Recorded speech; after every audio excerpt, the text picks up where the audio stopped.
morning, Your Majesties. Welcome back to my YouTube channel. For those of you that are new here, welcome to my YouTube channel. Okay, so today's video, I've been in the spooky season, getting into the spooky mood.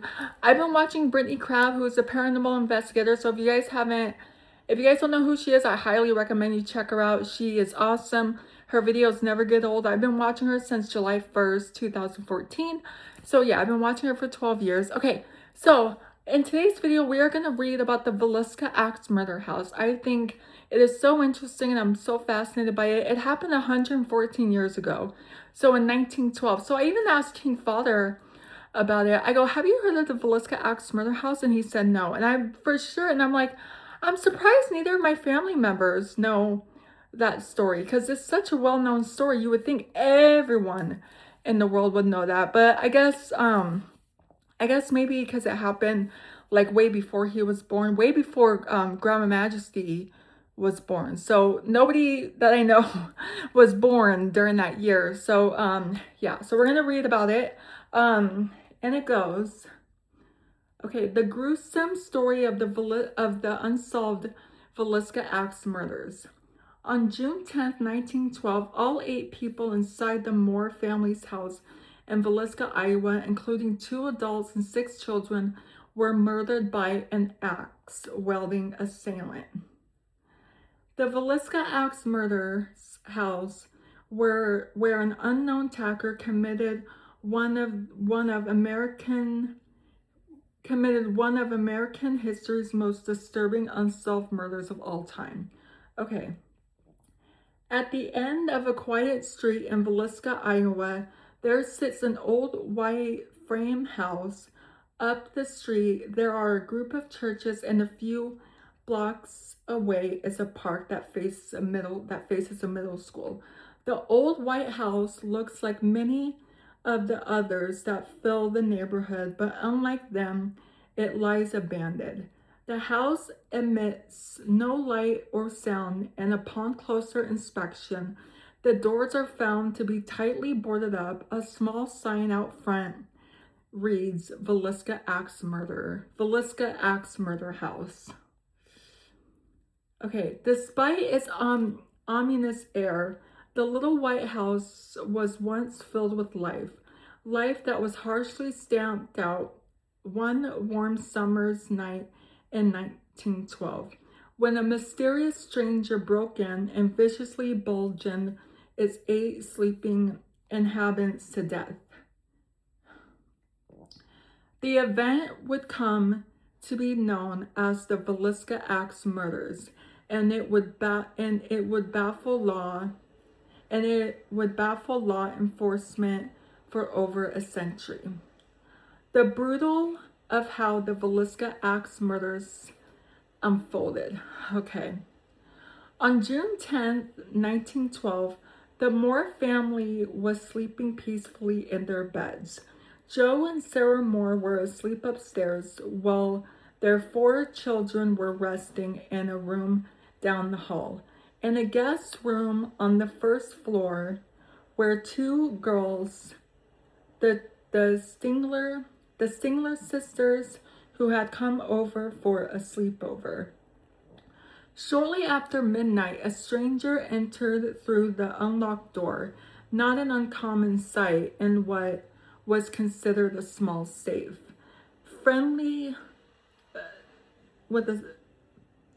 Not an uncommon sight in what was considered a small, safe, friendly town, and plucked an oil lamp from a nearby table, rigging it to burn so low it supplied light for barely 1 person. On one hand, the stranger held the lamp, lighting the way through the house. In his other hand, he held an axe. Oh gosh. Ignoring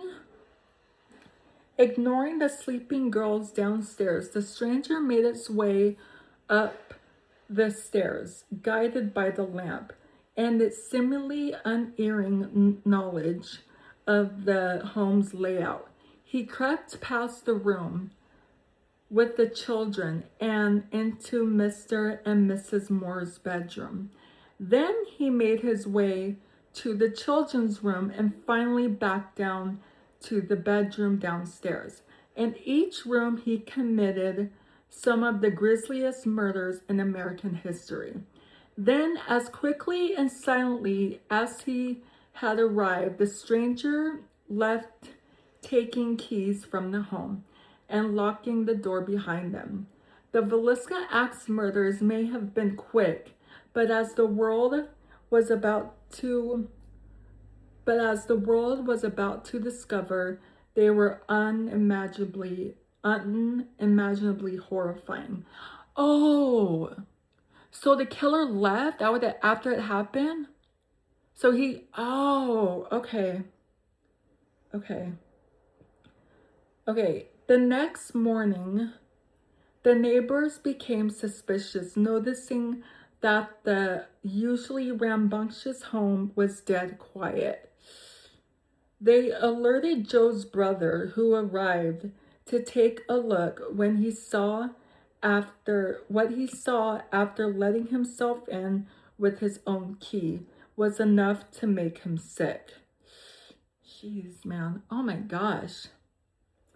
Everyone in the house was dead, all 8 of them bulging beyond recognition. The police determined that the Moore parents had been murdered first, and with obvious force. The axe that had been used to kill them had been swung so high above the murderer's head that it gouged the ceiling above the bed.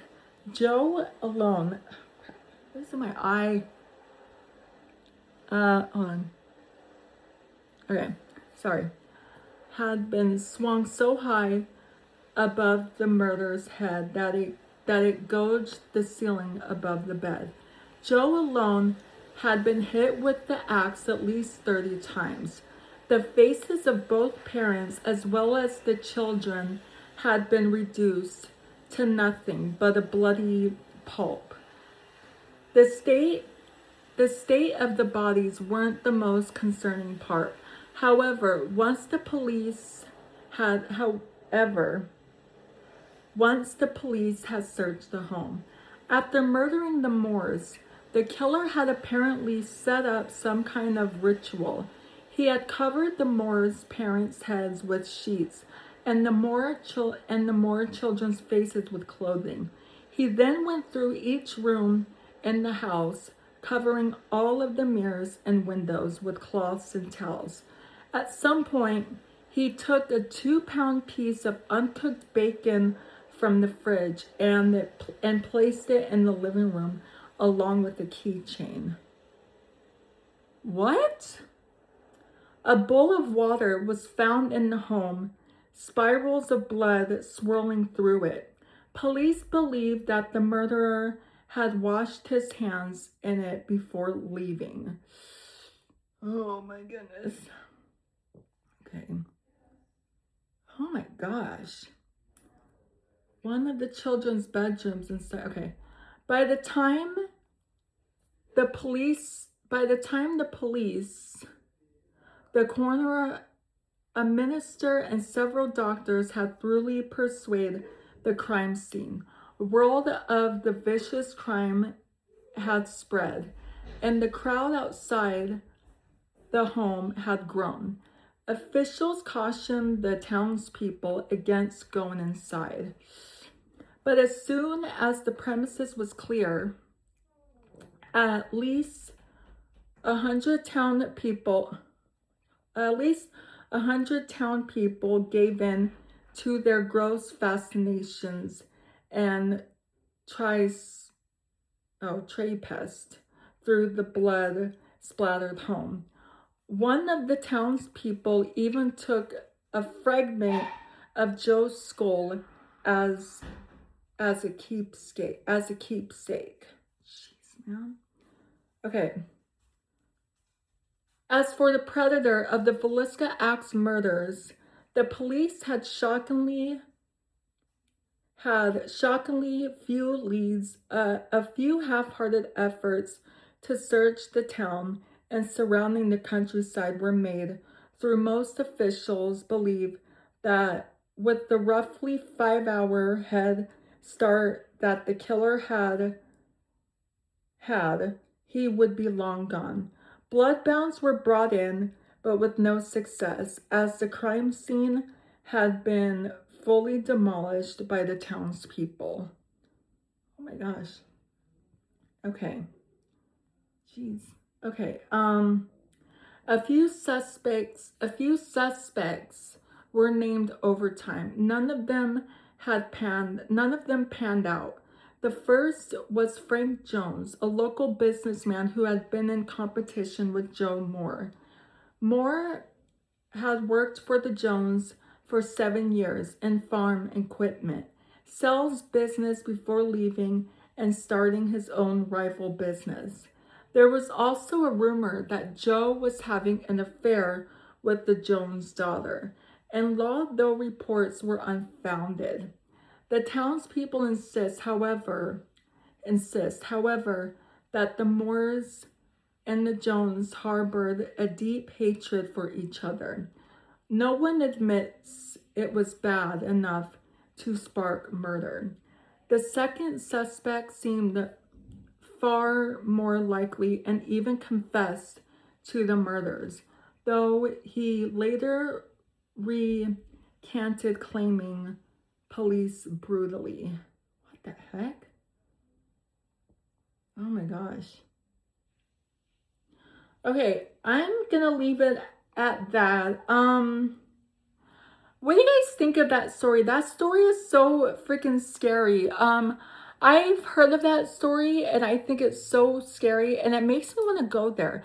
And it's 9 hours away from me. So, yeah, Iowa is 9 hours away from me. It sounds like a brutal drive there. But anyway, that's going to be it for today's video. So if you're new here, hi, I'm Princess Peyton. Hit the red button to become your majesty and hit the bell notification so you're notified every time I upload a video. And I love you guys so much. You guys are the best human beings ever made. And you're the king of my heart, and the song lyrics of Taylor Swift. And I will see you guys in my next video. Okay, love you. Bye. Mwah.